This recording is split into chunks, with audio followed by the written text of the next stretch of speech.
In this dark world filled with death at every corner, mercenaries roam these lands, earning coin just to get by, fighting in wars across the land. As if life wasn't hard enough, with everyone struggling and suffering to survive, the dead haunt these lands and torment the living, along with the monsters that also feed off of torturing others. There are other eldritch demonic beings from beyond this realm that also toy and meddle in the affairs of the living with their invocations of doom. However, there is one man that rises above all of this by his sheer anger and hungering vengeance to avenge the deaths of all his friends he met on the battlefields of old. This is the tale of the one they call the Black Swordsman.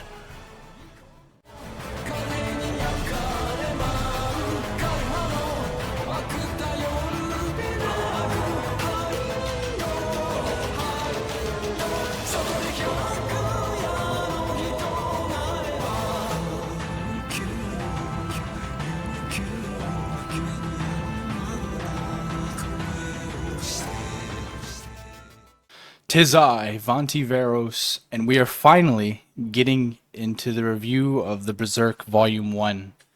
You know those little deluxe editions I've been collecting. I finally finished Volume 1.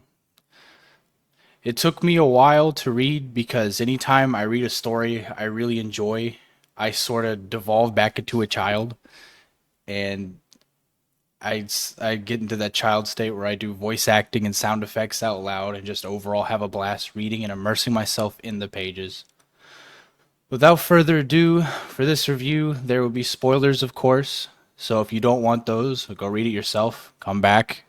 And also, I won't be putting full-on manga panels on the screen because I'm paranoid about publishers writing up to my castle with siege equipment, tearing down my walls, all because I showed a full-on page. It's dumb in my opinion because one, this is an old-ass manga, so what the fuck? And two, it's not like anybody anytime soon is gonna give us an anime that will complete this damn story.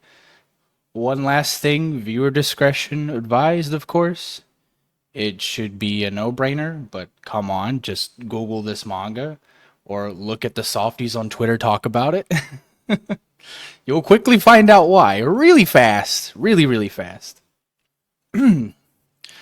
Wow, with that long scripted part out, let's go to part 1. Honestly, how this manga starts is kind of hilarious. I thought it was a meme. I thought people were over exaggerating how this started. But I'm here to inform you, no, they were not exaggerating in the least. Man's literally bumping uglies with a woman he already knew was a demon. She literally transforms and says, "You fell into my trap. This is your last taste of heaven before I send you to hell."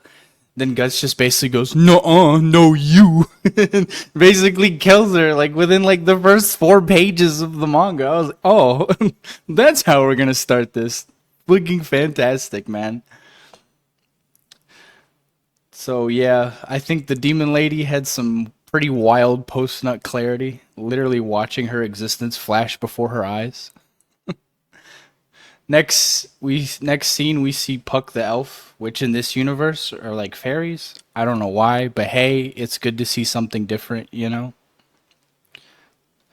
And he's getting absolutely bullied and tormented until Guts just decides to start a tavern brawl, and we get some aura farming drawings.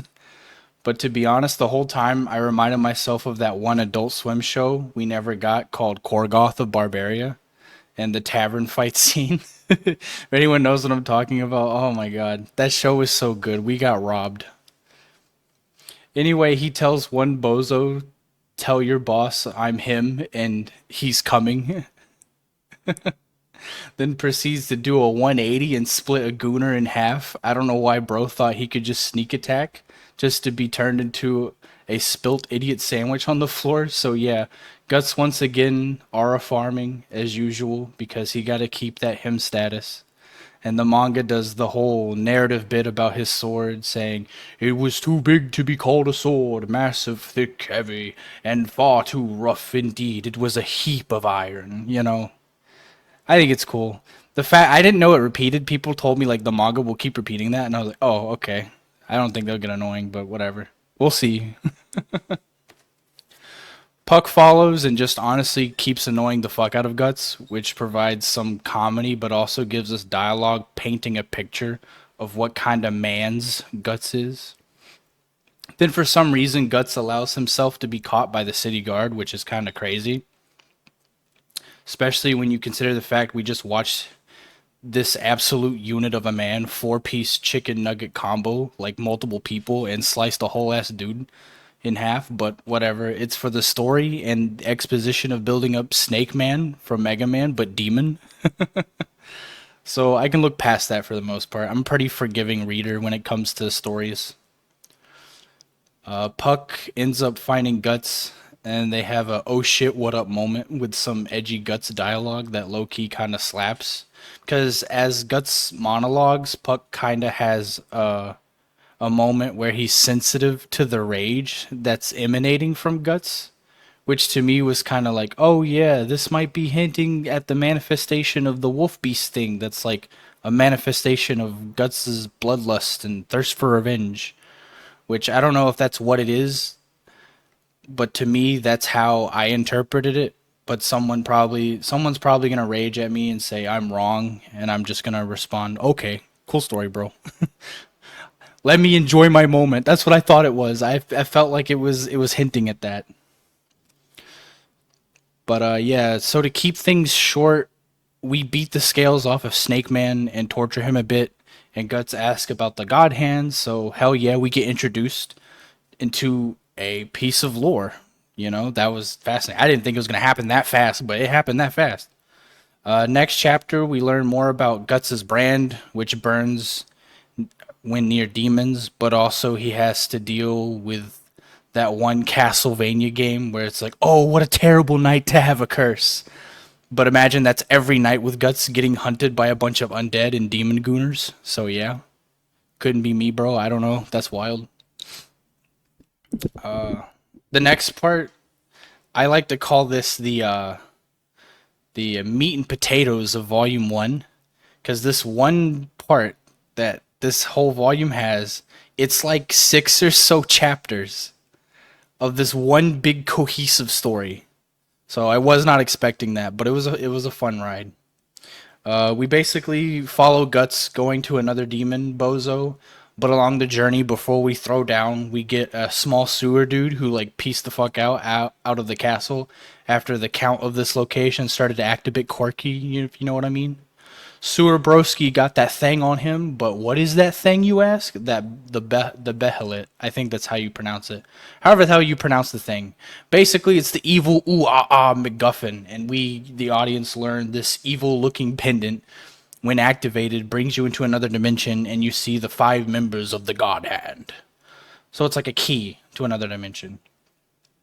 So Guts takes the Behelit after getting ambushed by the same guy we fought a few pages ago, except now he got demon powers from possession. Sewer Broski gets publicly executed Skyrim style. Puck tried to intervene, but Epic fails. He gets captured, and we meet Teresa.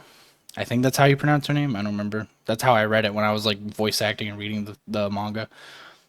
And basically, she's the quirky count's daughter, and ever since the death of Mummy Dearest, she's just been sitting around being kept in her room by her dad, just laying around being a neat. That's the best way I can explain it super super fast without getting into super like amounts of detail.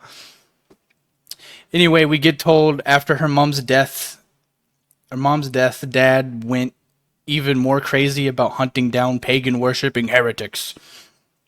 And real quick aside, I thought that was all to that story, but oh boy, I was so dead ass wrong. Holy crap.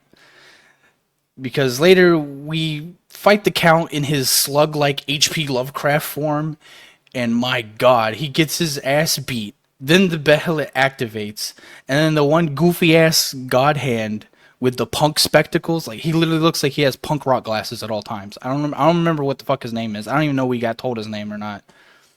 But he shows us what actually happens. And he's like, what happened was, and I was not ready. The count caught his wife in real freaky, like getting real freaky, like with the pagan Baphomet statue. I think that's how you pronounce it. And it was like a whole room wide orgy. So yeah, that was I was not expecting that fucking turn of events. I was like, oh, I thought, wifey died, he felt sad, and then, ooh, vengeance. Nah, like she was getting freaky with the statue and the whole orgy, bro. And bro caught her in the act of being, for the streets, so he goes berserk, slaughters everyone except the wifey for the streets. So he tries to Minecraft game over himself, and then boom, the evil MacGuffin activates, and he sacrifices the hoe in the invocation of doom. And bro becomes secret slug demon, which I guess cool. I just couldn't imagine like being filled with rage about my wife having a secret sex dungeon orgy just to become a slug demon. I'd be kind of upset about that. So yeah, after this, I was surprised. Volume one, after these chapters, it heads straight into the Golden Age. So needless to say, I'm gonna save that for Volume two review. But overall, I gotta say I love this series, and the manga art was sick as fuck. And I was so surprised at how fast we get set up with the lore because, to be honest, I didn't think we were gonna see the God Hand that fast. I thought it was gonna be like, oh, we're gonna wait like, 10 or so chapters, maybe volume 2 or 3, and we'll get the God Hand. No, they just like threw him right into your face, like just boom, right there, with like the second big bad, I guess. But yeah, it was kind of like a surprise welcomed flashbang. Uh, but man, when I got to the part where they came in and it was there, they went to the other dimension with the different god hands. I did like 6 different voices because there were so many characters with loads of dialogue, but it was so fun. But yeah, I'll leave the video there. But until next time, keep your blade sharp and your mind sharper.